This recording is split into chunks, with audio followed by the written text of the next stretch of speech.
Jadi ya menurut saya nomor satu emang konten yang terlihat profesional gitu. Kalau emang pengen kita mainnya main online, jadi penting banget sih alokasiin budget.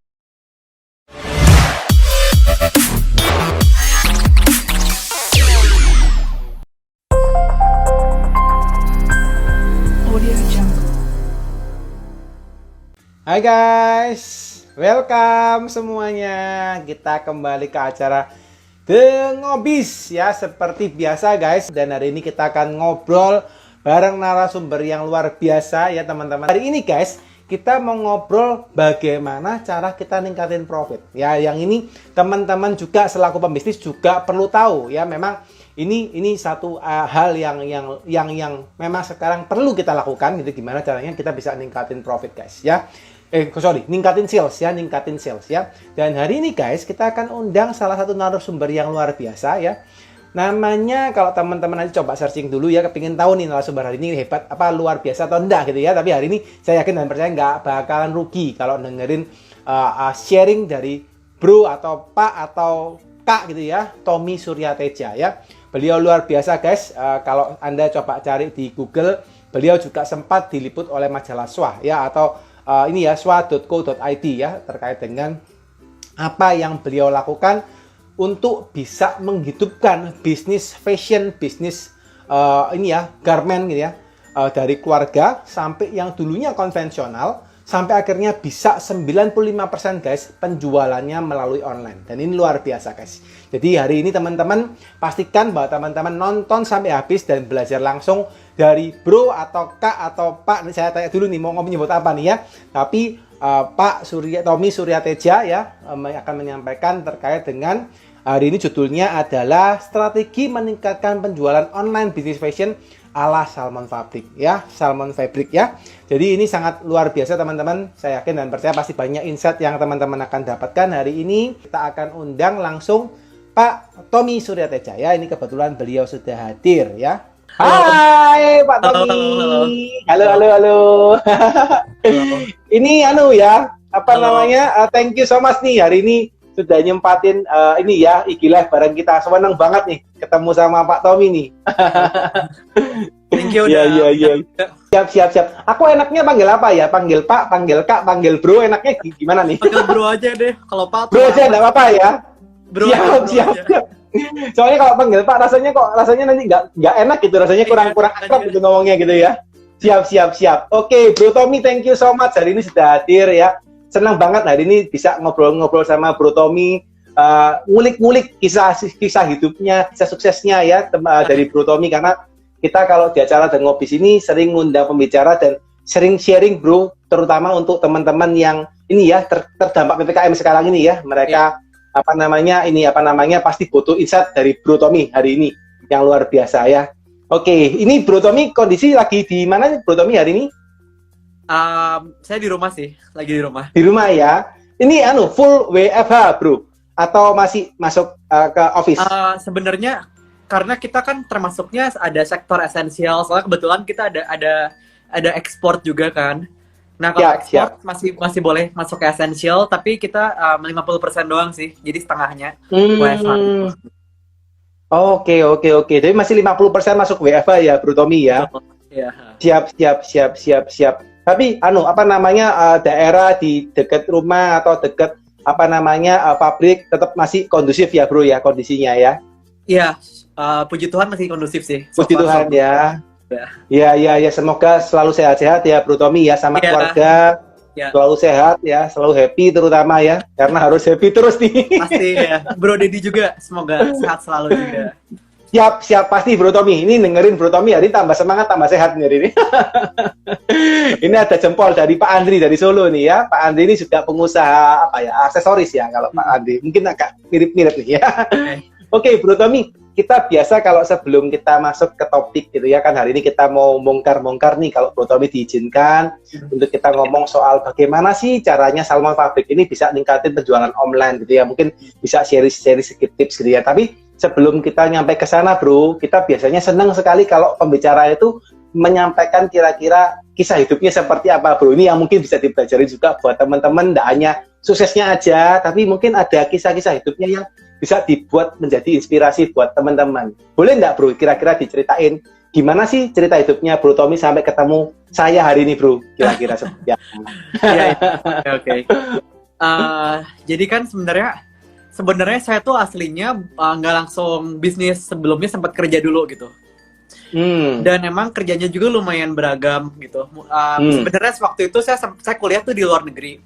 Saya kuliah di Australia. Cuman itu pun Australia bro ya. Siap. Iya siap.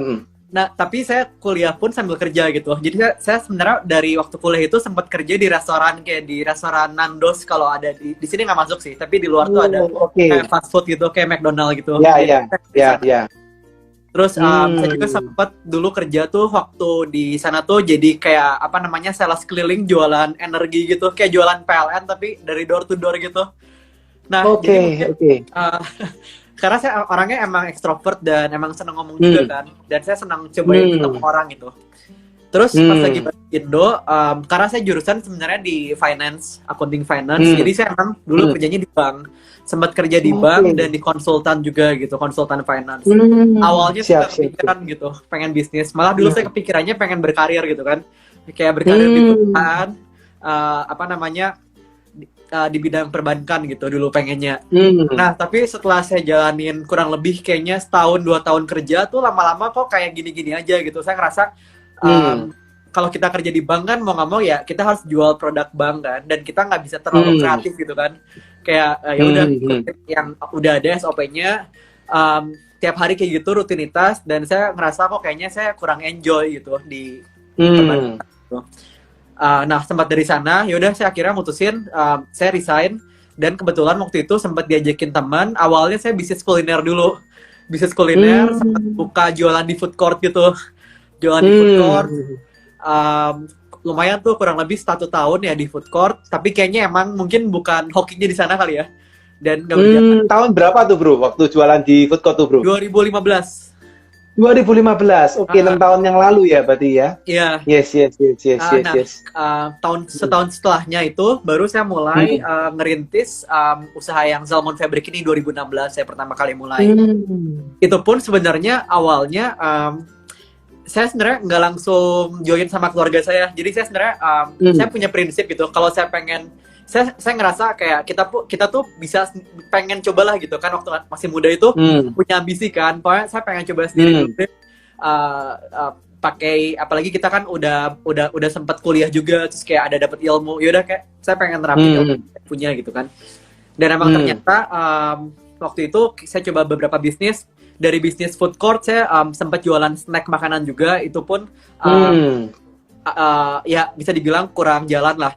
Sampai akhirnya saya mutusin bareng sama adik saya itu, awalnya Salmon ini, saya tuh lagi belum ada kerjaan lagi kan, jadi saya lagi jalan-jalan ke pasar baru.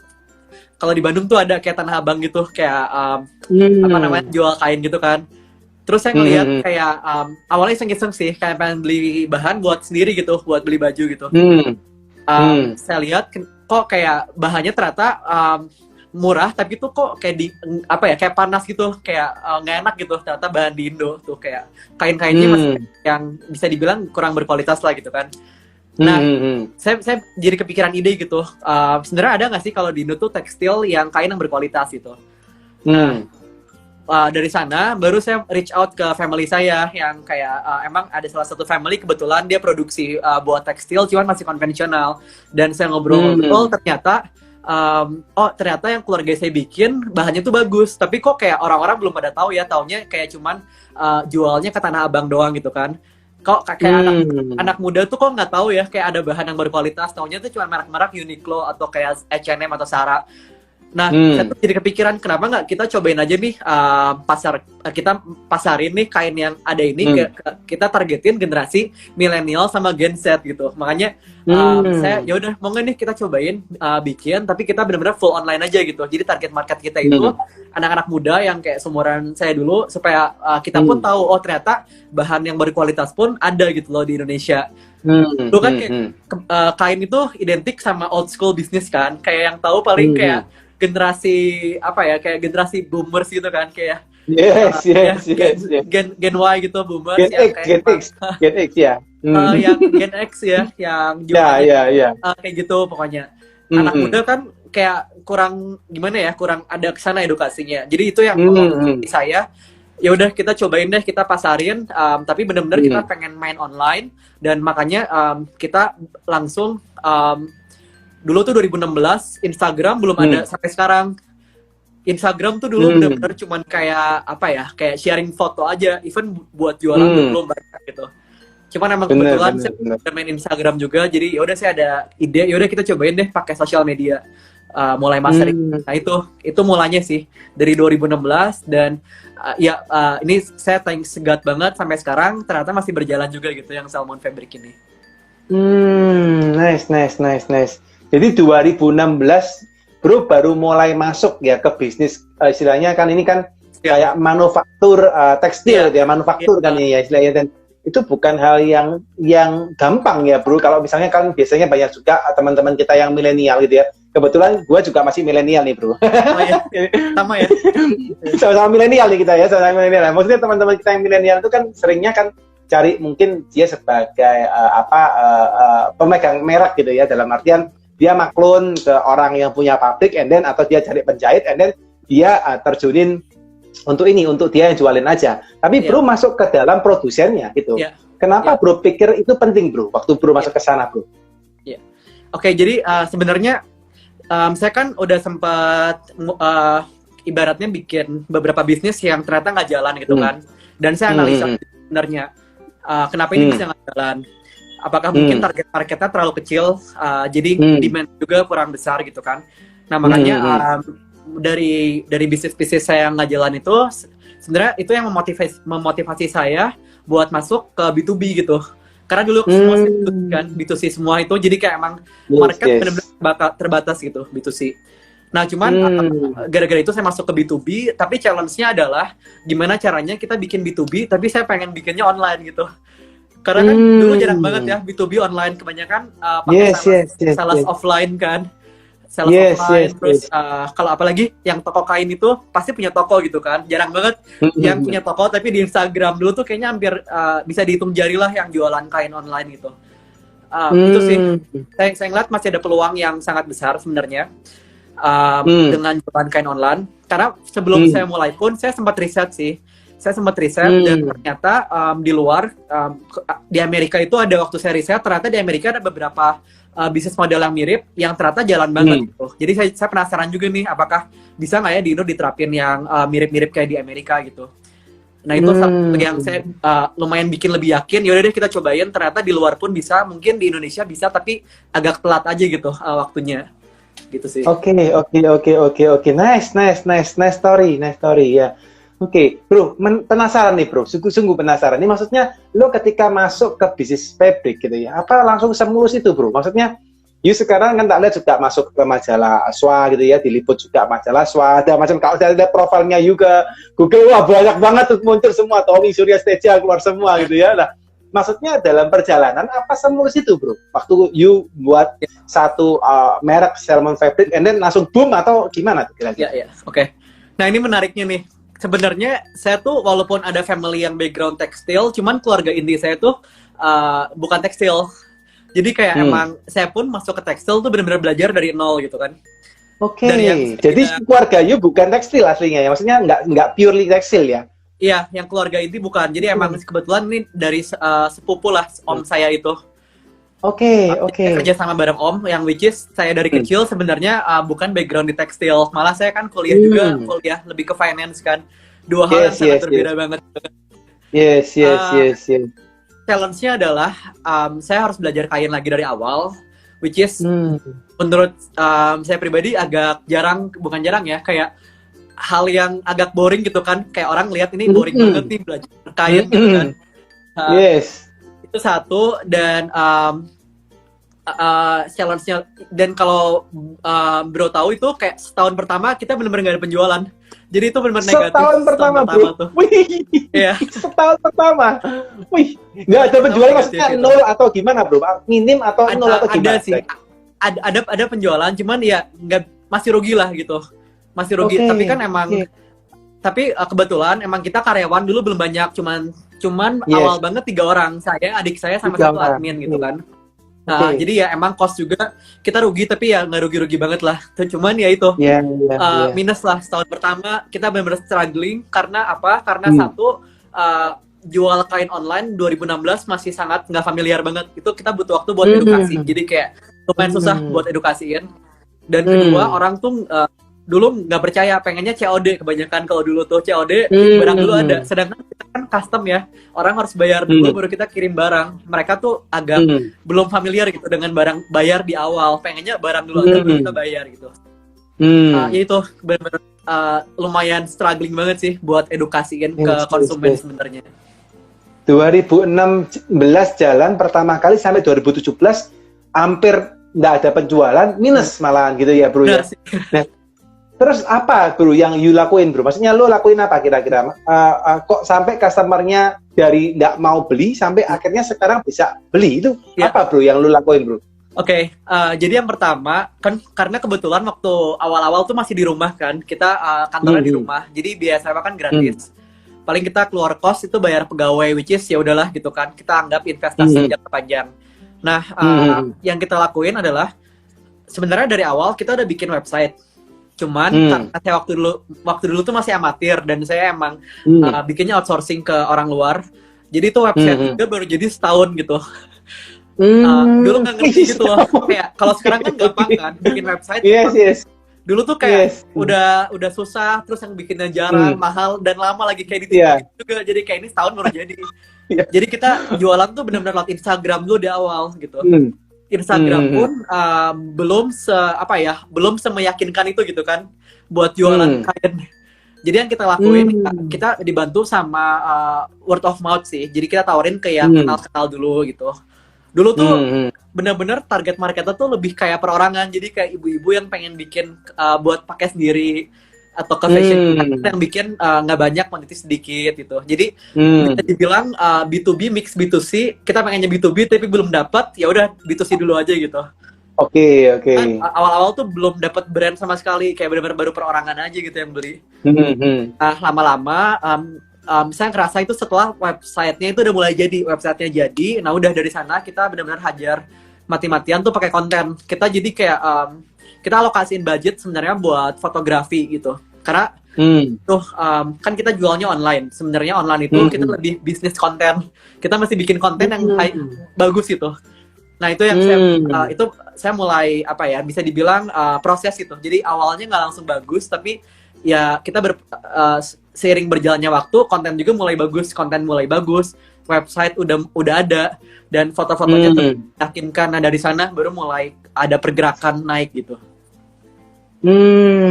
Jadi bro akhirnya bikin konten gitu ya, konten supaya bisa mereka engage ke bro gitu ya. Betul. Maksudnya konten yang bro maksud ini konten apa bro, supaya teman-teman lebih paham bro. Oke. Nah jadi kontennya itu awal kan kadang-kadang pas lagi mulai itu pasti bisa dibilang kita pengen hemat budget ya, foto sendiri. Mungkin dulu pakai HP gitu kan, foto sendiri tuh. Dulu sendiri. Dan ternyata itu kurang meyakinkan gitu, konten yang high quality yang kita kira cukup seadanya tapi nggak cukup gitu. Jadi emang benar-benar kalau buat konten itu mesti profesional, apalagi kalau kita B2B. Jadi semenjak saya tahu itu gagal, ya udah saya mulai sewa fotografer yang emang profesional gitu. Jadi budget marketingnya ini saya alokasin buat bikin konten secara profesional, sewa fotografer, sewa videografer buat bikin konten. Nah setelah ada mulai konten-konten yang bagus di Instagram, foto produknya oke, rapi, bersih gitu, baru orang mulai kepo nanya, ini berapa harganya, kalau mau beli gimana caranya, kayak gitu sih. Oke. Jadi pengaruh foto itu juga pengaruh ya bro ya ternyata ya, kalau kita posting ya. Itu maksudnya pengaruhnya sampai seberapa signifikan bro? Kalau misalnya buat teman-teman nih, karena kan teman-teman kan buat yang low budget kan pastinya fotonya pakai handphone tuh ya. Ternyata mereka boncos tuh karena udah jalanin diiklanin nggak berhasil ya. Tapi bro menarik nih ceritanya, harus pakai fotografer sendiri, videografer sendiri, itu seberapa signifikan sih bro pengaruh dari kita yang foto sendiri dengan yang difotokan oleh profesional bro? Sebenarnya kalau menurut saya pribadi, karena kita kan online ini jual konten ya. Jadi emang yang kita jual nomor satu itu secara visual dulu sih. visual kita harus lebih bagus dibandingin kompetitor. Jadi ya penting banget sih foto yang bagus tuh. Kalau kompetitor kita foto pakai kamera, kita foto pakai HP pasti udah kalah duluan gitu kan. Jadi ya menurut saya nomor satu emang konten yang terlihat profesional gitu. Kalau emang pengen kita mainnya main online. Jadi penting banget sih alokasiin budget. Mungkin kalau saya bisa kasih saran, dibandingin kita masang iklan di awal, mendingan kita alokasiin budget buat bikin foto yang bagus gitu. Karena itu kan foto jadi aset kita kan, jangka panjang. Ya. Baru nanti nextnya kita pasang iklan gitu kalau fotonya udah bagus. Yes. Jadi malah bro alokasikan dulu ke ini ya, ke foto ya, foto ya. And then baru mulai naik gitu ya. Oke. Dari sana itu langsung berjalan mulus atau masih ada lika-likunya tuh bro? Waktu dari foto bagus mulai engage itu terus gimana tuh bro ceritanya bro? Oke. Nah karena menariknya tuh kita jual kain di Zalmon tuh kainnya organik. Jadi kain organik ini tuh kain-kain yang kalau bro tahu sebenarnya di dunia tekstil tuh ada dua jenis semacam kain. Kain yang organik sama yang non organik yang disebut polyester. Kalau polyester ini dia mengandung plastik, jadi kalau dipakai lebih panas biasanya. Tapi emang harganya lebih murah polyester dan kebanyakan di toko kain itu polyester. Nah kain organik ini dia terbuat dari serat alam, jadi nggak ada kandungan plastik. Kalau dipakai lebih dingin, tapi harga lebih mahal. Memang lebih mahal, karena ya dari serat juga lebih mahal. Nah, challenge-nya adalah ketika udah mulai rame dan orang mulai tahu, orang mulai nge-compare gitu kain yang kita jual sama kain polyester. Which is kalau dari harga udah lumayan agak berbeda. Gitu. Yes. Apalagi kalau orang yang pengen, emang yaudah carinya murah aja, nggak perlu kualitas bagus-bagus, yang penting harganya murah, HPP-nya murah gitu. Nah itu challenge yang kedua sih, kita harus bersaing sama kain-kain yang emang di pasaran lebih murah gitu. Oke, jadi bro jual kain ini kan yang purely natural gitu ya, maksudnya benar-benar organik gitu ya.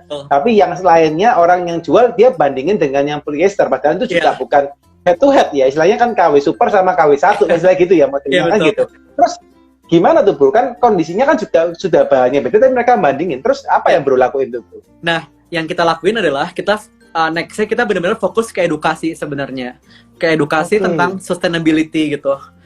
Nah kebetulan banget emang di tahun 2018 itu campaign ramah lingkungan tuh lagi naik banget di Indonesia sampai sekarang kan. Dulu kan lagi heboh kan, kayak orang harus pakai sedotan besi, terus pakai tumbler, jangan pakai plastik. Nah kita masuk tuh ke tren itu, kita benar-benar fokusin ke campaign tentang sustainability dan ramah lingkungan gitu, kayak eco-friendly, green production. Jadi kita benar bikin konten juga di Instagram itu kayak lebih ngebahas ke sana gitu. Jadi nggak cuma edukasi kain doang, tapi kayak edukasi ke lingkungan. Kita fokusin ke branding sih sebenarnya, branding tentang kain yang lebih ramah lingkungan. Dengan harapan orang tuh nggak nge-compare harga, jadi harga mungkin jadi nomor 2 atau nomor 3 gitu. Tapi yang pertama mereka emang peduli dengan kualitas dulu. Nah itu yang kita kejar sebenarnya. Jadi mereka malah bro langsung campaignin ikutin dari memang programnya pemerintah gitu ya yang terkait dengan ramah lingkungan ya. Iya emang lumayan waktunya, timingnya pas sih sebenarnya. Yes. Jadi pas memang ada program itu, and then bro ikut aja gitu ya. Dan itu ngaruh banget ya bro. Waktu itu memang maksudnya langsung bener-bener switch gitu ya, dari yang biasa-biasa langsung boost atau gimana tuh bro kondisinya? Iya. Nah jadi tuh sebenarnya waktu zamannya kan kita mulai benar-benar main di digital marketing tuh 2018. 2018 kita udah mulai pasang Facebook Ads, Instagram Ads, Google Ads segala macam. Dan iklannya pun kita benar-benar kita cerita gitu. Kita pakai soft selling, storytelling tentang sustainability. Itu lumayan ngebantu sih, karena kalau kita benar-benar awalnya kita sempat hard selling dulu, kayak jual kain kasih harga doang gitu. Ternyata ya biasa aja gitu. Dulu masih banyak yang jual kain polyester. Kalau bisa dibilang tuh 2018 juga mulai banyak orang jual kain online, tapi polyester ada gitu. Jadi itu compare lawan mereka. Nah agak susah gitu kalau nge-compare sama polyester. Harga pasti kalah, nggak mungkin kita perang harga terus-terusan kan. Ya udah kita akhirnya mulai bikin video sih. Kerasa banget tuh kita bikin video branding tentang sustainability dan kita masukin ke YouTube gitu. Jadi YouTube Ads kita itu lumayan. You iklanin, lo iklanin akhirnya itu. Iya, iklanin di YouTube. Oke. Tapi bentuknya soft selling banget. Jadi kita benar-benar soft selling, nyeritain tentang lingkungan gitu. Oke. Padahal lu nggak jual apa-apa ya, lu juga kasih edukasi gitu doang ya bro ya? Ya, jualannya di akhir sih, ada akhirnya jualan gitu. Tapi depannya Akhirnya cerita. dikit lah ya, Uh, depannya cerita semua. Oh ya, nice, nice, nice. Jadi lo bener-bener sampai campaign ke sana ya bro ya? Ya, ya, ya, ya, keren, keren, keren. Nah, berarti bro, ini menarik nih, karena lo ini kan jualnya kan istilahnya pabrik ya. Berarti kan bro Tommy ini kan langsung lawannya kan langsung ke bisnis yang lain, which is mungkin orang yang buat apa namanya pabrik baju gitu ya, atau kan lo jualin ini ya kainnya kan, mereka kan jualin bajunya gitu ya. And then lo iklanin ke sana gitu ya. Nah, hasil dari iklan itu maksudnya apa bisa langsung ngena bro ke pabrik yang memang target market you, atau kan kalau kita ngomong iklan nih ya, contoh iklan kan kalau di sosial media ini kan juga sering-seringnya juga kalau nggak pintar-pintar sering boncos gitu ya bro ya. Jadi boncos juga kan gitu ya. Nah, and then kan targetnya kan belum tentu bisa langsung dapat nih pabrik itu, apa bisa langsung kena ke pabrik atau ada siklusnya tuh bro, atau ceritanya tuh sampai bisa kena ke pabrik yang besar itu? ya. Jadi sebenarnya yang kita lakuin itu, kita pasang iklan, targetingnya langsung ke brand owner sih. Oh. Jadi kita kan biasa orang targetnya ke garment kan, jual ke garment. Kalau dari tekstil ke garment. Nah, kita tuh pengen nge-cut si garmentnya sebenarnya. Jadi kita langsung jualan ke brand. Dan kebetulan banyak brand owner kan sekarang masih muda kan, dan mereka pasti main Instagram. Jadi emang kita pas targetnya juga lebih kayak ke brand owner, pengusaha muda, entrepreneur yang mereka langsung punya brand gitu. Jadi mereka beli kain ke kita, baru nanti garmentnya itu cuma jadi sebagai karena kalau sekarang trennya itu dari brand biasanya langsung beli kain kan. Kalau dulu mungkin kita jual harus ke garment. Kalau sekarang ya itu yang kita lakuin, kita langsung jualnya ke brand. Jadinya lebih kena gitu si iklannya. Dan harganya lebih murah buat brand juga gitu. Oke, karena lu dari pabrik langsung soalnya ya. Iya. Ya. Interesting. Keren. Jadi langsung lu bukan ajar ya, maksudnya lu tembak langsung ke bisnis ownernya yang brand ownernya ya.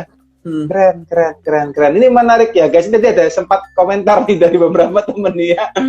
Ada yang ngomong katanya nggak nyesel lihat IG live-nya karena bermanfaat banget ya. Pastilah ya, kalau Bro Tommy yang ngomong sudah pasti bermanfaat ya. Thank you. Oke. Bro, penasaran nih bro, ini kalau kita ngomong secara bisnis nih ya, saya penasaran nih, lo buat bisnis kan kurang lebih hampir 6 tahun ini, lebih ya, ini 5 tahun ini ya bro ya, untuk Salmon Fabricnya ya. Dan sekarang kalau dari ukuran skala bisnis lo, kalau mungkin kalau saya lihat juga dari cerita, dari berita juga cukup amazing ya bro untuk skala bisnisnya ya. Nah, itu dalam perjalanan 1 sampai 5 tahun itu bagaimana bro? Tahun keberapa yang bro rasa itu nyesek banget di dada gitu ya? Kira-kira apa sih cerita yang mungkin kalau bro berkenan nih ya, maksudnya yang kira-kira nggak enaknya tok, tapi ada yang susahnya itu di bagian mana nih bro untuk membuat sebuah brand Salmon Fabric ini sampai bersinar seperti sekarang nih bro? Ada nggak cerita seperti itu bro kira-kira? Jadi emang sebenarnya yang paling sulit itu di 3 tahun pertama sih, dari 2016 sampai karena itu kita masih belum punya target, kita masih belum punya market, dan tim juga masih sangat sedikit kan, yang apalagi yang ngerti online gitu kan, masih kayak kita ngumpulin orang yang ngebentuk tim, dan dimana orang-orang edukasi tentang online pun masih sangat jarang kan, dulu masih kayak udah buat bener-bener masih tradisional lah online-nya gitu, yang sekedar jual doang gitu. Jadi emang 3 tahun pertama lumayan bener-bener ya bisa dibilang struggling banget lah, sampai ada waktu sampai mungkin karena kan saya bareng sama adik saya kan, dan itu kita awal-awal itu lumayan stres gitu, kayak oh ini kok nggak ada penjualan sih, kayak apa kita mau ganti bisnis aja gitu. So, sempat sampai kepikiran gitu ya bro ya? Sempat ya. Nice. Soalnya kita kan dari awal emang nggak buka toko kan, jadi benar-benar ngandalin internet gitu. Sedangkan kalau toko kan lebih kayak apa ya, kita ngerasa punya bisnis. Sedangkan dulu tuh kayak buka di Instagram tuh nggak ngerasa kayak punya bisnis, kayak oh ini cuman kayak apa ya, kebayangan ya kayak dulu. Iya, bisa ngerasain sih, bisa ngerasain. Orang bisa buat online dengan gampang, dan mereka udah bilang kayak itu bukan mereka bikin bisnis gitu. Kalau dulu tuh masih dipandang sebelah mata juga gitu, kayak ditanya bisnisnya ngapain, jualan lewat Instagram gitu. Itu sempat sih kayak lumayan orang bikin apa ya, merendahkan juga gitu, kayak bisa ya, emang ada yang mau beli ya, kayak gitu, banyak cerita-cerita gitu awal-awalnya sebenarnya. Gitu. Terus apa bro yang membuat bro sampai akhirnya tetap bisa maju lagi gitu ya? Karena kan itu ada yang sampai ngomong gitu. Itu yang ngomong orang luar kan ya, bukan orang keluarga ya. Orang luar ya yang ngomong ya. Sebenarnya kebanyakan dari lingkungan sendiri sih, dari teman gitu kan. Wow. Kadang kita kan suka sharing kan ke teman. Misalnya nih gue lagi bikin ini nih kayak gini. Terus kan kalau kayak teman biasanya lebih ceplas-ceplos atau kayak lebih emang bisa ya kayak gitu. Jadi ya kadang malah ya gitu sih, kayak lumayan banyak karena kebetulan di lingkungan saya tuh masih sampai sekarang aja nggak terlalu banyak orang teman-teman yang berbisnis online gitu. Kebanyakan masih konvensional. Oke. Cuman sekarang gara-gara PPKM aja, gara-gara COVID, jadi mereka baru mulai beralih gitu. Tapi bisa dibilang nggak terlalu banyak yang emang full banget di online. Jadi mungkin online ini masih dipandang sebelah mata sih sama beberapa orang tuh. Oke.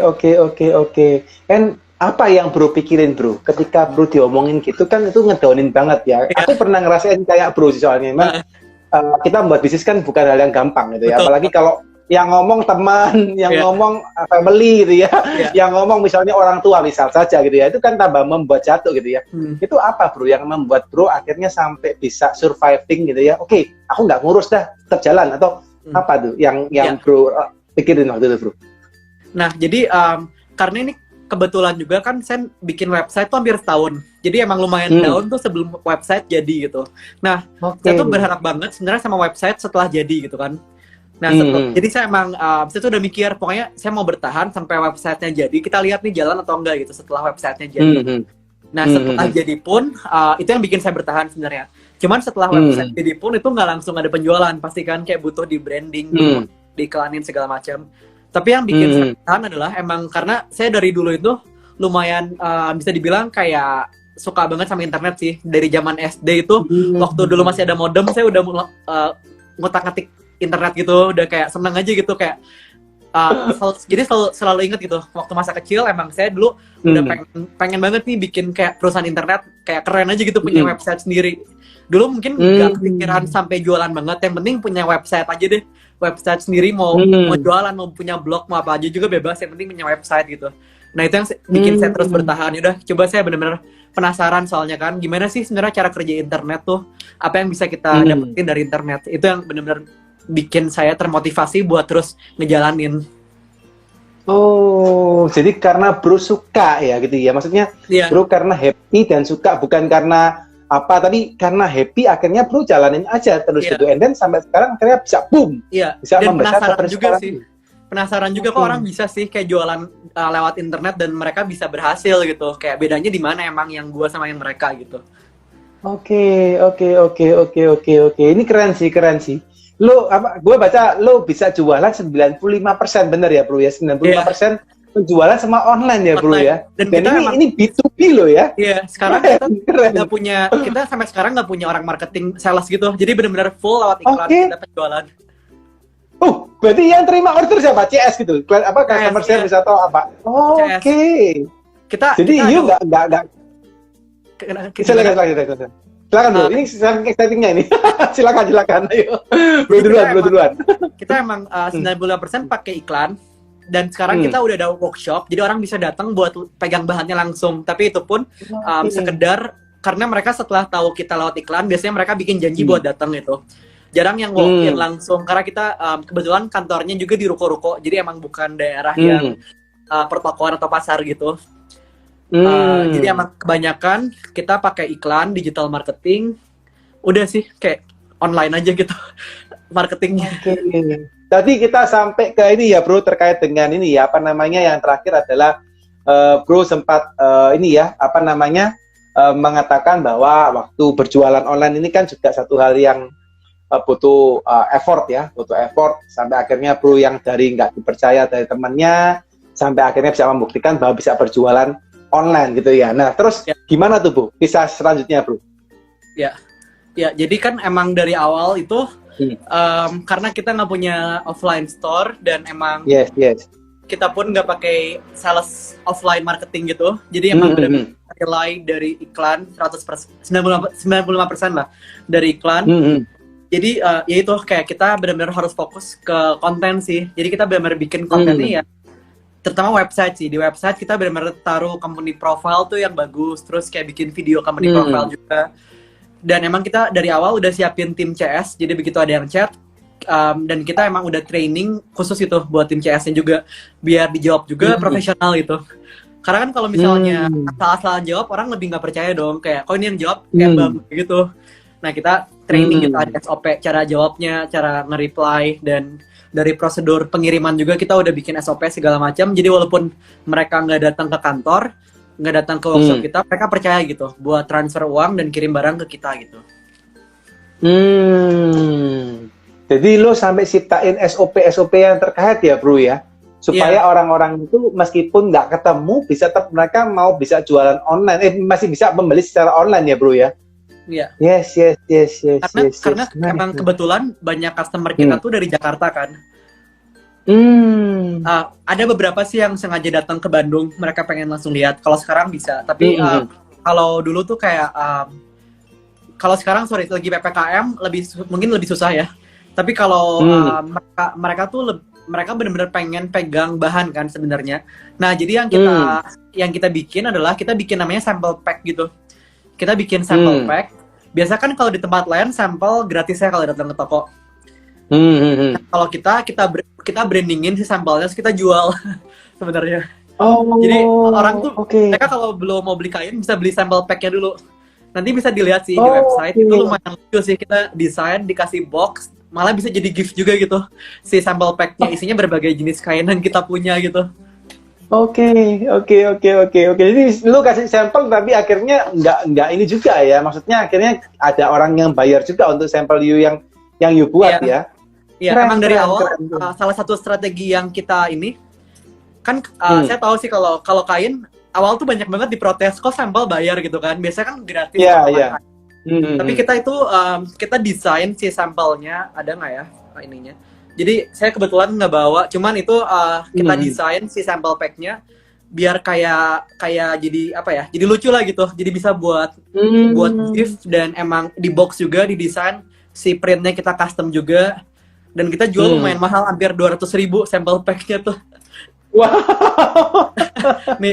ini unik loh bro, ini sungguhan ini unik nih. Kebetulan gua kan sama gitu ya, maksudnya kita lulusan sama gitu ya. Lo lulusan juga finance, gua juga finance gitu ya. Tapi gua larinya kan ke konsultan ya, konsultan. Gua banyak pegang klien-klien yang maksudnya berarti tangan keduanya. Jadi setelah you punya pabrik, gua yang pegang ininya, banyak yang pegang garmentnya. Jadi yang pabrik bajunya gitu ya. Nah, itu rata-rata mereka kan kalau kain mereka pasti ini ya, pasti kasihnya berbayar gitu. Nggak berbayar, gratis gitu ya. Sampelnya gratis. Bahkan seringkali mereka juga banyak juga kasih sampel dan mereka lumayan boncos gitu ya. Maksudnya lumayan juga ngasih sampelnya terus belum beli kan gitu. Nah, apa yang bisa membuat lu kepikiran gitu? Ide apa tuh akhirnya jadi bayar gitu ya? Dapat insight dari mana tuh, bro? Keren nih. Jadi sampelnya kita tuh kayak gini kalau bisa dilihat. Dapat sampel kain, terus ada stiker juga, sama dikasih tote bag, dan boxnya tuh kayak gini, sampel pack. Nice. Ini kita jual di 269.000 harganya tuh. 269.000 bro ya, belum itu masih cuma sampel doang ya. Sampel doang ya. Itu lumayan bisa untung juga dari sampel ya. Lumayan. Soalnya ya itu karena ini, tapi kita maksudnya nggak langsung jualan itu di awal, mungkin setelah 3 tahun baru bisa kita jual, setelah kita punya branding yang cukup kuat sih. Jadi emang kebetulan tim desain, saya lumayan seneng desain juga kan, saya seneng lihat desain yang bagus. Jadi kebetulan emang tim kita dapat orang-orang yang lumayan bertalenta lah di bidang desain gitu, dan kita lumayan kuat sih sebenarnya di bidang branding. Jadi kalau bro lihat atau teman-teman lihat Instagramnya Zalmon, bisa dibilang lumayan bagus lah, saya bisa bilang desainnya itu kayak beda dari yang lain gitu, dan itu yang kita pertahanin sebenarnya. Branding secara desainnya itu benar-benar kita jaga sih konsistensinya. Oke. Jadi you menangin di daerah desain, di taste of desainnya gitu ya bro ya, untuk akhirnya bisa guide customer gitu ya. Yes. Menarik ya. Bro, penasaran nih bro. Kalau sekarang you lihat gitu ya, dari kondisi Salmon Fabric nih, siapa sih bro yang you lihat sebagai kompetitor utamanya bro sekarang ini bro? Ya, Yang sama Sebenarnya head to head kompetitor kira-kira dengan siapa? masih tetap pabrik-pabrik lain sih, tapi mungkin mereka masih konvensional gitu. Jadi mungkin kalau kompetitor head to head banget itu masih ada sih, paling 1-2 doang yang saya tahu brandnya. Saya tahu ada satu pabrik di Jakarta yang mulai masuk online juga gitu. Yaitu paling head to headnya sama tipe yang kayak mereka juga gitu. Cuman emang bisa dibilang ya ini mungkin kebetulan karena emang saya seneng, saya lumayan ngikutin tren sih. Jadi kayak pas juga kita ada TikTok, kita main TikTok juga. Terus sekarang lagi zamannya Instagram Reels, kita bikin Reels juga. Kita harus selalu ngikutin perkembangan tren sih. Jadi walaupun mau nggak mau gitu kan, sebenarnya saya millennials, cuman saya ngikutnya ke Gen Z gitu trennya kan. Jadi ya mau nggak mau ngikutin Gen Z juga gitu. Bisa dibilang ya mungkin kita one step ahead of kompetitor sih kalau dari segi marketing gitu. Yes. Nama TikToknya juga sama, Salmon Fabric ya bro ya? Iya, cuman lebih banyak pakai TikTok personal saya sih, saya naikin. Oh, bro pakai TikTok personalnya bro sendiri, pakai Tommy Surya Tejanya. Oh, siap. Kebetulan tahun ini saya awal tahun ini sih 2021 itu saya mulai main TikTok. Awalnya iseng-iseng kan, dan ternyata lumayan booming juga gitu, naik juga gitu kontennya. Jadi ya udah saya terusin deh di TikTok gitu. Jadi sekalian saya personal branding saya, jadi saya promoin bisnis saya di TikTok pribadi gitu. Biasanya lebih kena di TikTok kayak gitu. Iya.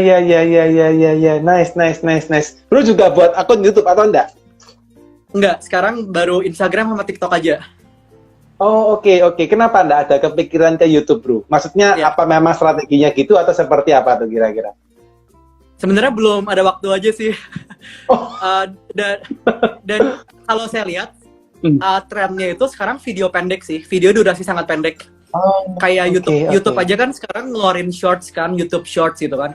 Yes. Instagram ngeluarin Reels gitu kan dari kompetitor TikTok. Dan kalau saya masuk YouTube sekarang sebenarnya udah agak telat gitu, karena udah pasti orang udah bisa dibilang YouTube udah telat lah saya masuk YouTube sekarang. Makanya yang saya ambil itu TikTok, karena TikTok masih belum banyak pemainnya dan masih belum banyak orang yang bisa bikin video durasi pendek gitu loh. Dan jadi lebih memang sekarang karena ikutin trennya ke sana ya, ya memangnya trennya tuh orang attention-nya lebih sedikit ya kalau saya lihat. Jadi orang pengennya yang cepat aja gitu, lihat video, skip. Jadi pengen cepat gitu loh transisinya tuh. Oke. Nah ini menarik nih bro, kalau misalnya bro kan memang sudah pemain di sana ya, dalam artian bro memang sudah ahli membuat video gitu ya, atau tadi kan bro juga terkait dengan desain. Apa sih bro kira-kira yang perlu teman-teman perhatikan nih ya, kalau teman-teman hari ini juga ada yang lihat dalam mereka ketika melakukan promosi, which is mungkin mereka dari video mungkin, atau mereka dari foto atau desain gitu. Apa sih bro yang perlu diperhatikan oleh teman-teman ketika mereka berpromosi seperti itu bro kira-kira? Oke. Jadi ini menurut dari pengalaman saya selama ngejalanin bisnis ini, sebenarnya paling penting itu salah satu skill utama kita sebagai entrepreneur yang mesti kita punya itu adalah skill storytelling sih. Ya. Jadi sekarang tuh udah nggak bisa kalau kita hard selling, jadi kayak benar-benar jualan produk kasih harga tuh udah nggak bisa, apalagi kita jual value gitu kan. Kita harus bisa punya skill storytelling sih. Kita harus bisa ngasih story, bebas story-nya apapun juga gitu. Kita harus bisa bikin something yang dari produk biasa aja jadi mempunyai story, dan itu jadi value kita gitu. Karena sekarang tuh orang seneng banget ngelihat atau ngedengar, ngebaca, nonton sesuatu yang ada ceritanya gitu. Ada behind the scene-nya tuh kayak gimana sih storytelling-nya. Apalagi sekarang kalau marketnya Gen Z gitu. Gen Z ini kayak mereka udah pintar banget ngebedain mana yang iklan, mana yang bukan iklan gitu kan. Mana yang endorse, mana yang bukan gitu. Jadi sekarang pun kita kalau bikin iklan atau mau endorse, mesti bener-bener soft selling sih. Harus kasih cerita dulu, ceritanya apa gitu. Ada emosinya. Itu menurut saya skill yang harus di zaman sekarang ini penting banget sih. Punya skill storytelling, copywriting yang bagus itu. Bisa bercerita lah. Oke. Tapi itu dalam tertulis ya bro ya? Atau maksudnya gimana? Kalau kalau lu buat apa namanya video kan mereka akan lihat gitu ya. Tapi kalau misalnya posting itu berarti apa di captionnya gitu? Di caption ya, atau sebenarnya lebih ke konsep keseluruhan sih. Jadi kalau kita bikin konten atau bikin iklan, foto atau video, kalau bisa tuh bikin konten yang bercerita gitu. Jadi ada ceritanya. Walaupun cuma sekedar foto produk, tapi kalau bisa kita ceritain gitu. Foto produknya misalnya inspirasinya apa, terus kayak produk ini tuh gunanya buat apa. Tapi dalam bentuk cerita gitu. Jangan terlalu hard selling kayak jualan HP itu kan kayak misalnya iPhone spesifikasinya ini, memori berapa, RAM berapa. Itu kan sekarang udah kurang mempan ya. Kayak orang tuh butuh yang ada emosi sih. Kain ini tuh bagus loh, kalau kalian beli kalian bisa membantu menyelamatkan bumi. Terus kayak kalian udah dengan beli kain kita, kalian udah membantu mengurangi polusi sampah di laut. Dan kita ceritain, oh kenapa di laut bisa banyak sampah dari limbah fashion segala macam, kayak gitu sih. Itu yang kita angkat terus sebenarnya. Cerita-cerita yang bikin orang jadi sentimental itu loh. Jadi kayak ikut sedih, ada yang ikut marah, ada yang malah jadi happy. Nah itu yang mau kita angkat sih, emosi-emosi customer kita sebenarnya. Nice. Jadi lu sambil jualan tapi bukan jualan langsung ya bro, tapi you ceritain gitu ya, dan bawain emosinya orang gitu ya. Nice. Ini menarik ya guys, teman-teman ya, kalau dapetin insight hari ini. Jadi kalian kalau jualan nggak bisa langsung jualan ke situ ya. Dan mungkin beberapa saya belajar kalau kita posting di Instagram itu ya harus kasih value gitu ya. Jadi ini satu hal yang menarik ya dari ceritanya Bro Tommy, bahwa waktu soft selling bukan soft selling, dalam artian Anda cerita yang membawakan unsur emosi. Ini penting guys ya, untuk teman-teman bisa. Yes. Nice. Ya.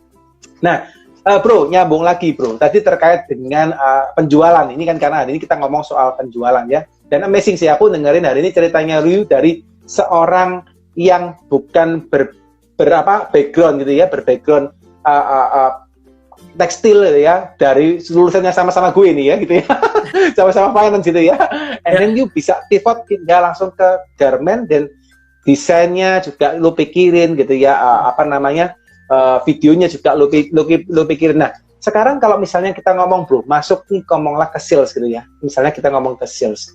Nah, bro, kalau misalnya gunain teknik penjualan gitu kan selalu via via ads ya. Ya tadi kan saya sempat lihat ada Facebook Ads, ada Instagram Ads, ada Google Ads gitu ya. Atau juga bakal ada yang juga misalnya masuk ke merchantnya Tokopedia pakai ads juga, atau gimana tuh bro yang dilakuin tuh kira-kira tuh?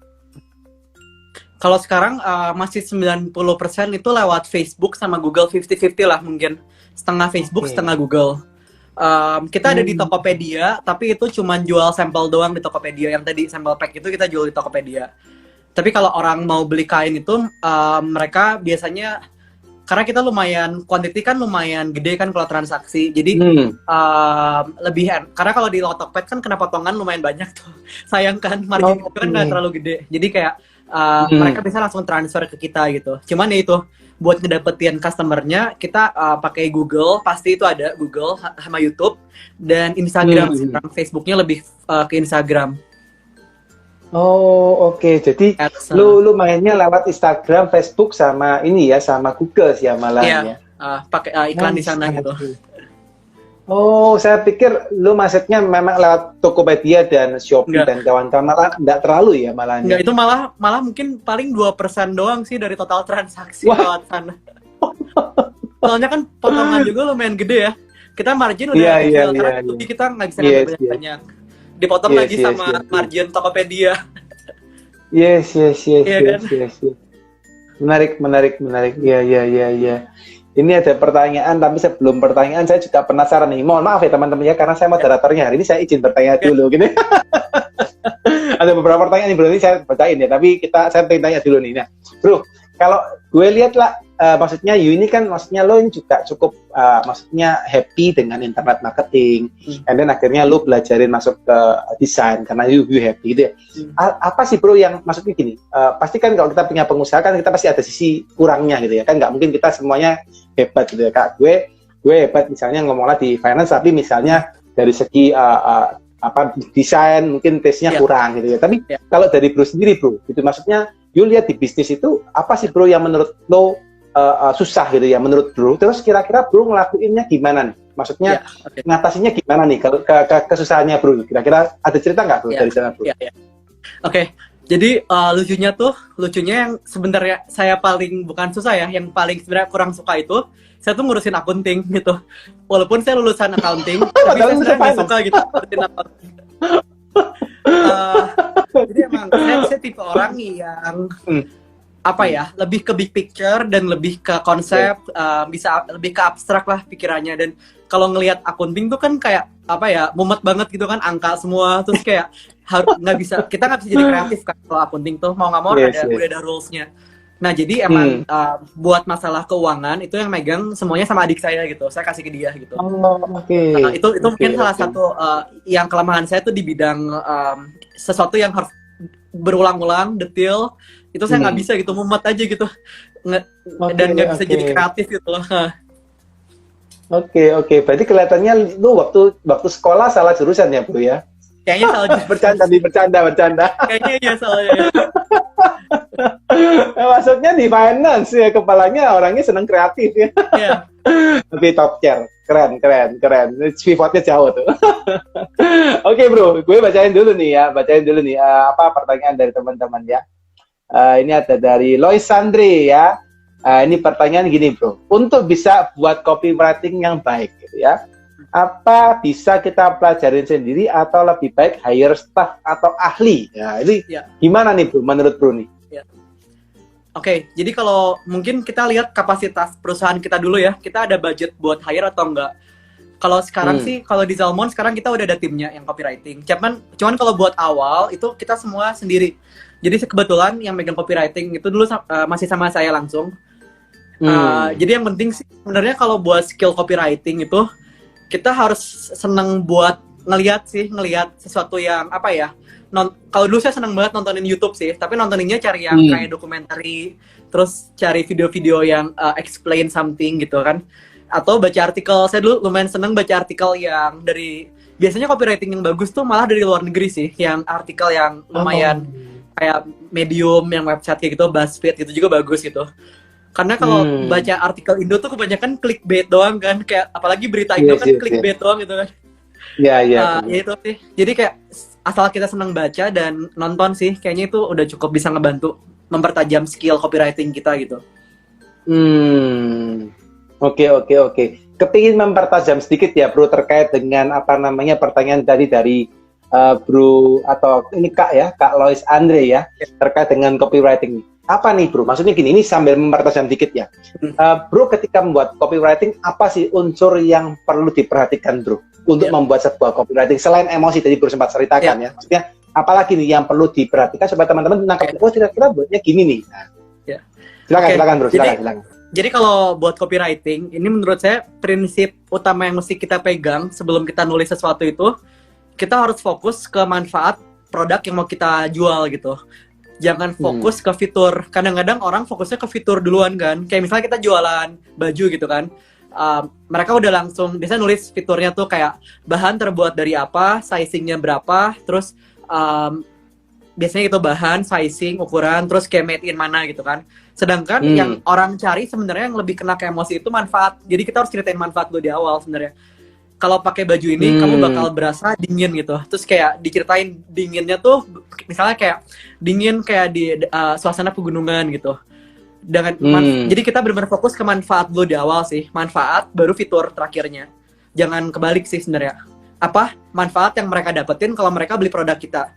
Kayak kalau beli kain kita di Zalmon, manfaatnya itu ya lu bisa ngebantu ngurangin polusi limbah di laut. Which is kenapa ujung-ujungnya limbah di laut itu kan dimakan sama binatang laut dimakan sama kita, si limbahnya balik lagi ke badan kita kan. Nah itu yang kita ceritain gitu, manfaatnya ya lu bantu membuat bumi kita, lingkungan kita semakin lebih sehat gitu kan.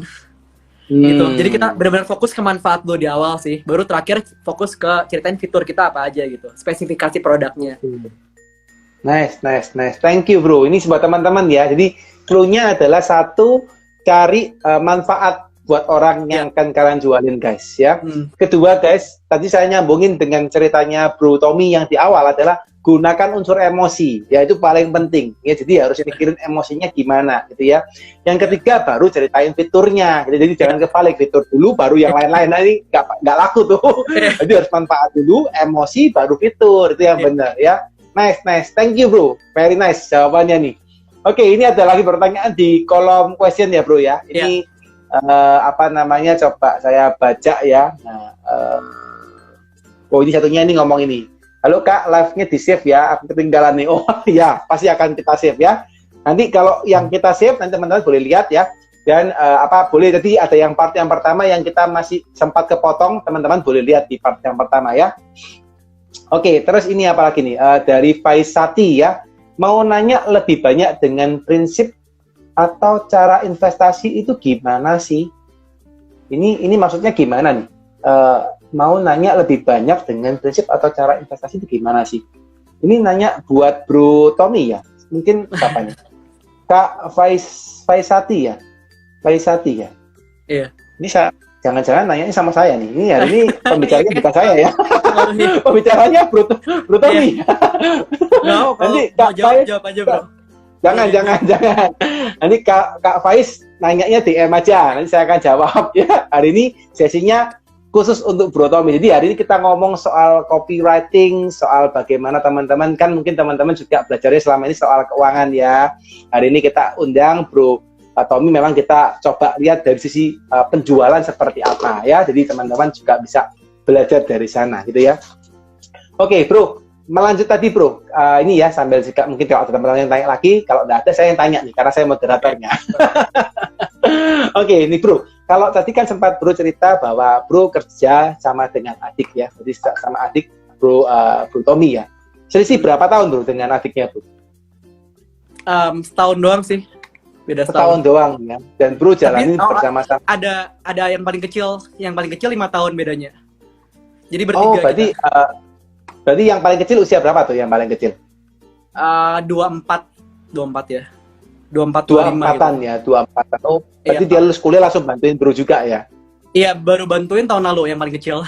Oke, nah ini menarik nih guys. Ini kebetulan Bro ya, kebetulan aja gua sering tangani perusahaan keluarga gitu ya. And then perusahaan keluarga ini kan juga salah satu hal yang cukup unik ya. Solidnya dapat, tapi juga karena keluarga kadang-kadang masalah di kantor dibawa ke rumah kayak gitu. Ya, nggak tahu Bro ngalamin gitu atau gimana Bro? Maksudnya you kerja sama adik berdua ya, itu apa nih Bro? Yang prinsip-prinsip yang mungkin harus dipegang supaya juga bisa jadi inspirasi juga buat teman-teman ketika mungkin mereka bekerja sama dengan keluarga seperti yang Bro lakukan. Ya, jadi kalau di kita itu kita udah mulai bagi sih. Jadi saya fokusnya lebih ke marketing, adik saya keuangan, sama adik yang paling kecil dia nge-handle CS. Jadi dia kayak admin semua dia nge-handle gitu kan. Jadi mungkin satu kita benar harus punya delegasiin job desk masing-masing, jangan tabrakan gitu. Jadi masing-masing udah punya bagiannya sendiri gitu. Dan kalau misalnya mau ngambil keputusan pun ya udah gitu. Kita udah serahin masing-masing aja. Pokoknya kalau misalnya masalah akunting ya udah adek gua ya terserah lu lah gitu, mau bikin apa aja yang penting ada laporannya gitu kan. Itu jadi salah satu, kita nggak ribut juga. Sama yang kedua, biasanya kita kalau udah nyampe rumah tuh lumayan jarang ngomongin kerjaan sih. Jadi kayak biasanya kita di kantor doang kalau ngomongin kerjaan. Biar nggak suntuk juga. Pasti kan orang lama-lama suntuk kan, apalagi kalau ketemu terus. Yes. Terus dan kita rutin biasanya kita dulu sebelum PPKM kita sering ada makan bareng segala macam. Sekarang ya mau nggak mau ya udah gitu aja. Cuman kita dulu sering rutin refreshing bareng aja gitu. Biar saling ngomongin kerjaan doang, jadinya di luar itu kita masih ngomongin juga gitu. Yes. Jadi biar bisa engage sama saudara juga ya Bro, nggak ngomong soal target-target doang ya. Iya. Ya. Nice. Ini salah satu teknik ya teman-teman ya, kalau mungkin Anda bekerja sama dengan keluarga ya, karena saya sering ngobrol kalau di YouTube saya juga teman-teman ya, kalau seandainya teman-teman kerja sama keluarga jangan pikirin uangnya doang gitu ya, harus bangun engagement-nya, jangan gara-gara uang terus bertengkar gitu. Dan salut dengan Bro Tommy ya, bisa bekerja sampai dengan adiknya yang paling kecil juga ikutan gitu ya di dalam usahanya Bro Tommy sekarang gitu ya. Keren. Dan kita tuh udah bikin ini sih, kita udah PT sekarang, jadi udah lumayan jelas lah hitam di atas putihnya, biar ya sama-sama enak juga kan. Ya kita profesional juga gitu kalau kerja, jadi udah tahu nih bagiannya masing-masing kayak gimana gitu, biar gak saling ya. Kadang kan tabu kan kalau keluarga, kayak agak ya udahlah nggak terlalu hubungan. Tapi kalau saya mendingan sungkan-sungkanan gitu ya bro ya, kalau keluarga ya. Iya, lebih enak di awal jelas, jadi biar ke belakangnya lebih enak gitu. Yes. Apalagi kalau bisnisnya mau dibangun jangka panjang ya bro Tommy ya. Mau nggak mau harus ngomong di depan lebih jelas, lebih fair, lebih asik gitu ya untuk kedepannya ya. Nice. Thank you bro. Oke, bro, ini ada 2 pertanyaan gitu ya, 2 pertanyaan terakhir gitu ya, sebelum nanti kita akhirin karena sudah tak lihat sudah melebihi waktu yang kita tentukan ya. Tapi minta izin ya bro Tommy ya untuk kita bisa bawa lagi 2 pertanyaan. Iya, nggak apa-apa. Ini ya bisa dapat insight juga. Ini 1 pertanyaan pertama dari Rizky Aisyah 18 ya. Dia tanya gimana cara meyakinkan diri sendiri saat takut memulai usaha. Nah ini gimana nih bro pandangan dari bro Tommy kira-kira? Oke, iya. Nah ini menarik banget sih karena kemarin baru aja saya sharing tentang memulai usaha gitu kan, tentang entrepreneur. Jadi kalau menurut saya, karena kebetulan kemarin saya udah sempat riset juga kan. Jadi kemarin tuh ada pertanyaan sebenarnya entrepreneur itu mereka dilahirkan atau dibentuk, jadi born atau made gitu kan. Dan risetnya itu membuktikan kalau emang ternyata ada beberapa genetik di badan kita itu yang turun temurun gitu. Itu ada satu faktor yang emang entrepreneur itu dilahirkan gitu kan. Cuman menariknya itu adalah buat menjadi seorang entrepreneur yang sukses itu hampir kebanyakan mereka tuh dibentuk gitu. Mereka dibentuk kalau pengen jadi pengusaha yang sukses. Nah jadi kalau menurut saya semua orang tuh bisa menjadi pengusaha yang sukses karena udah ada surveinya juga gitu. Survei membuktikan kalau pengusaha yang sukses itu emang kebanyakan mereka semua dibentuk dari lingkungan dan dari pribadi kita masing-masing gitu kan. Kita mau atau enggak. Nah kalau saya saran tadi buat siapa tadi yang nanya, buat Aisyah. Ya. Jadi kita harus punya mindset utama sebagai entrepreneur itu, kita harus berani mengambil resiko sebenarnya. Risk taking sih yang saya bilang itu yang bikin kita beda dari orang lain gitu. Karena kalau kita mulai usaha itu kemungkinan cuma 2 kan. Kalau nggak gagal ya berhasil gitu kan. Berhasil. Jadi ya kita tinggal ya udah mau ngelangkah atau nggak, karena udah tahu nih pilihannya kalau nggak gagal atau berhasil. Nah kita siap nggak? Yang perlu kita pikirin, kita siap nggak sih ngehadapin kalau kita gagal gitu. Dan kalau kita gagal ya kita tinggal bangkit lagi gitu. Gampang kan? Kayak ya mungkin ngomong gampang, tapi mindset kita dibikin gampang aja gitu. Kalau gagal kita coba lagi gitu. Karena outputnya juga kita udah tahu gitu. Kalau nggak gagal ya berhasil. Jadi udah kita coba aja gitu. Yang penting berani dulu sih di awal, kita melangkah dulu aja sebenarnya. Itu sih mindsetnya penting banget. Kita punya mindset risk taking, berani ngambil resiko. Nice ya. Buat Kak Rizky ya, semoga dapat insight ya. Saya yakin dan percaya semuanya nggak akan gampang, tapi seperti yang Bro Tommy sampaikan, ya udah jalanin aja gitu. Berani. Kalau nggak gagal ya berhasil gitu ya Bro ya. Iya, simpel gitu. Gagal berhasil kedua itu aja. Simpel aja gitu. Kalau gagal anggap aja lagi, ya anggaplah belajar gitu ya. Gagal coba lagi. Kayak kita naik sepeda ya Bro ya. Naik sepeda jatuh ya berdiri lagi kan gitu ya. Nice. Oke, thank you Bro. Ini ada lagi pertanyaan dari, ini tambah. Saya waktu ngomong pertanyaan kok malah banyak yang ngechat ini ya di kolom question ya.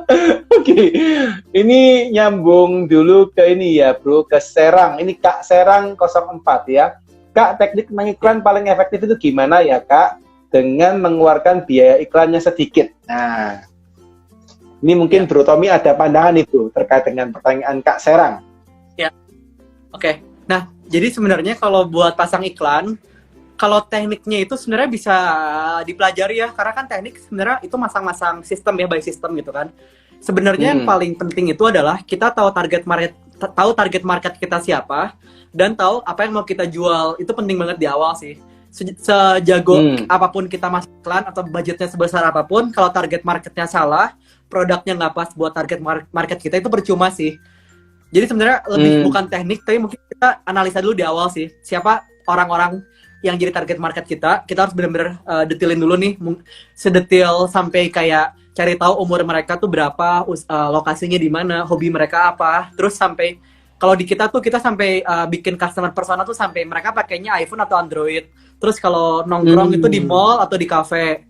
Sampai kayak mereka hobinya apa aja, suka binatang atau enggak gitu.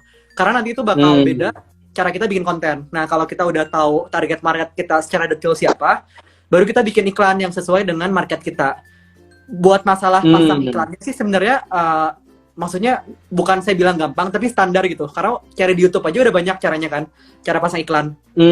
Yang susah tuh bikin iklannya gitu, bikin iklan sama cari target marketnya. Itu sih yang di awal. Penting banget tahu target market kita siapa dan tahu produk apa yang mau kita jual buat mereka.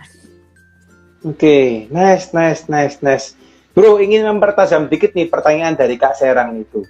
You ngomong tadi sampai punya binatang peliharaannya apa gitu ya, hobinya apa. Bagaimana lo tahu, bro? Maksudnya nitain customer persona itu bagaimana lo tahu bisa dapatin dia sukanya kalau iPhone, Samsung gampang kali ya gitu ya. Tapi kalau sampai dia sukanya binatang apa, hobinya apa tuh bagaimana you define itu, bro?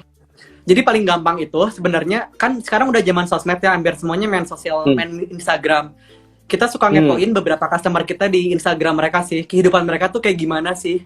Nah, itu kita survei sebenarnya, ngeliatin mereka sehari-hari tuh nongkrongnya di mana, mereka makannya apa. Terus kalau hobi mereka belanja tuh spending habitnya kayak gimana. Itu yang emang lumayan PR, tapi itu lumayan bisa ngebantu jadi insight ke kita gitu. Sebenarnya customer kita tuh sukanya apa sih gitu. Hobi mereka tuh apa. Liatin aja di Instagramnya, gampang kan. Oh, tapi itu customer yang sudah bro punya maksudnya ya, bukan customer di luar ya? Betul.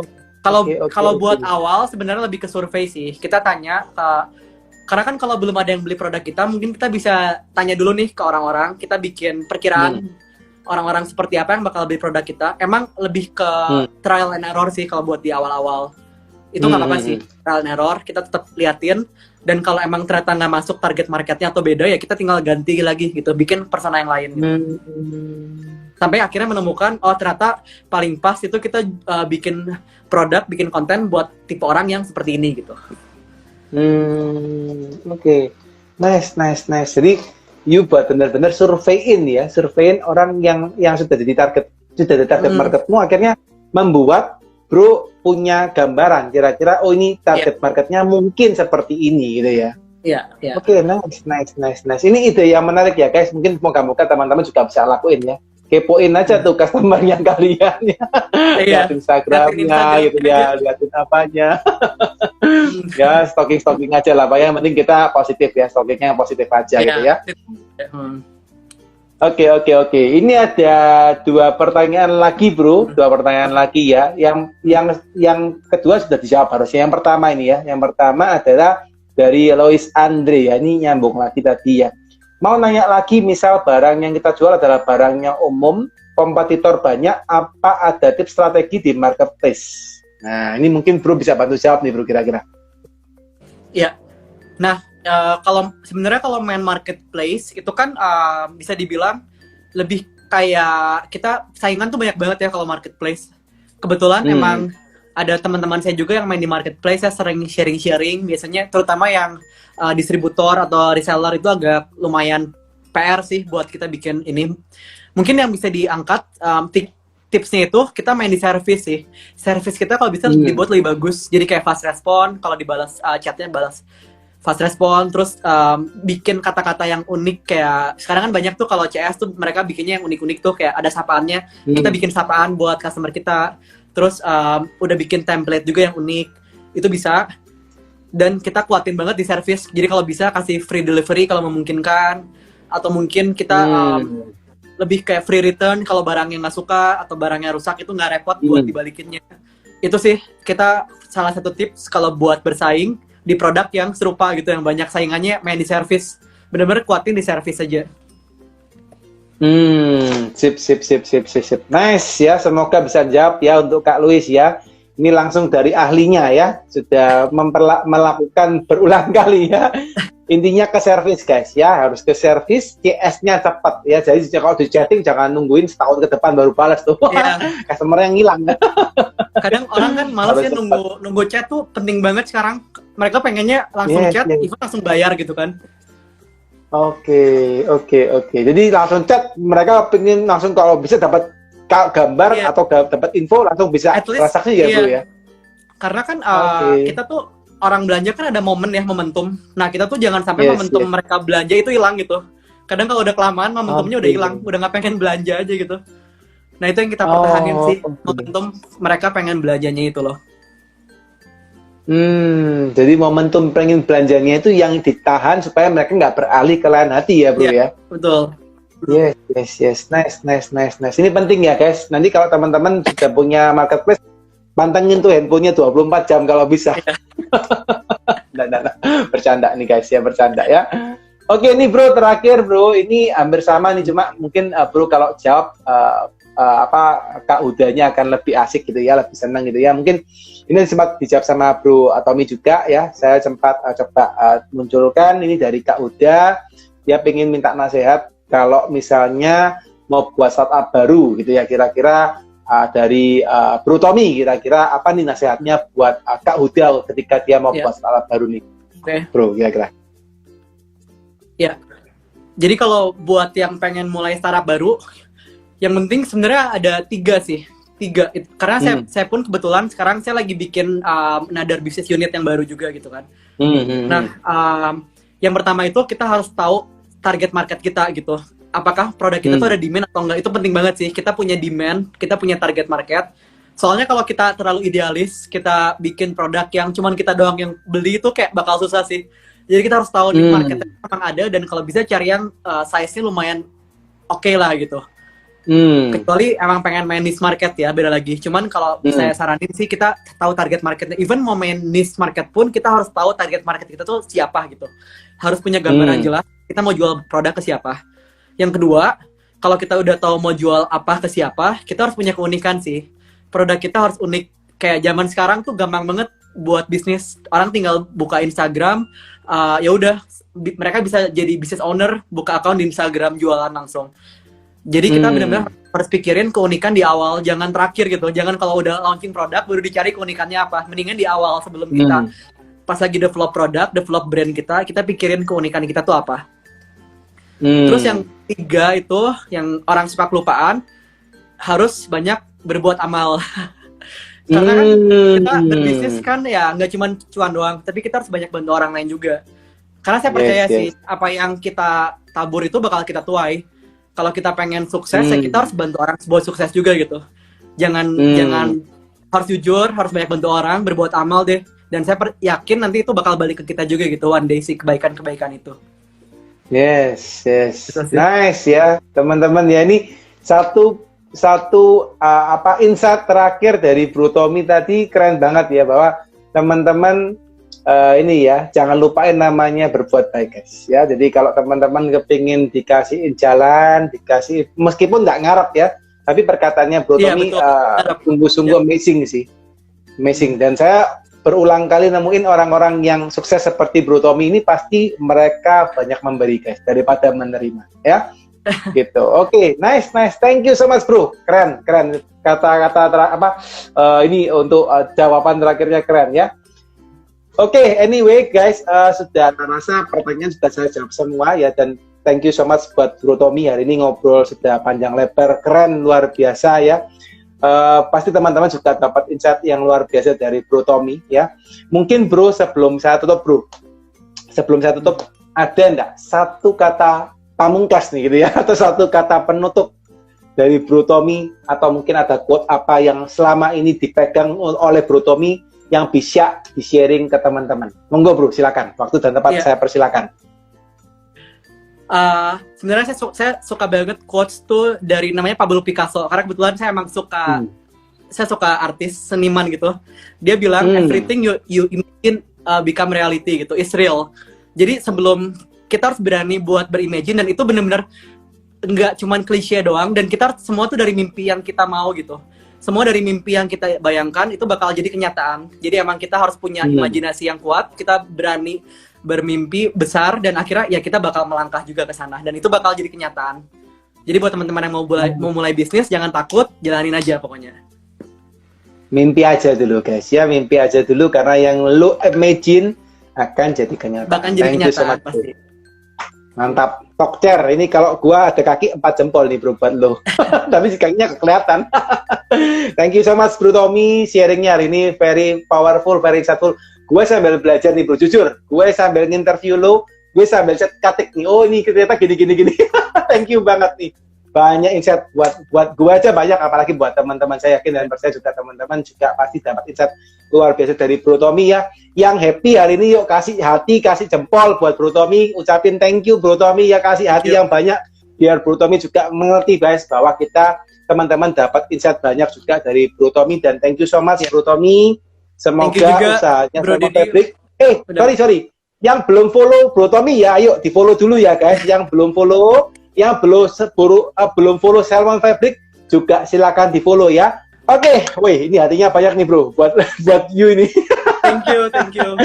Oke, thank you so much bro Tommy, thank you so much. Salam buat keluarga sehat-sehat terus. Buat Salmon Fabric juga semakin sukses.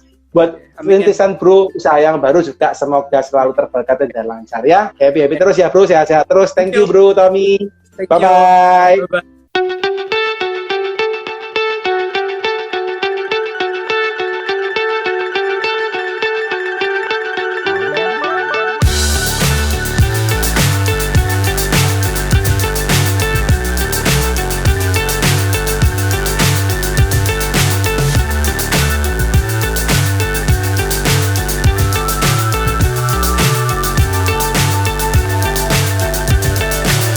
So high, I'm hypnotized.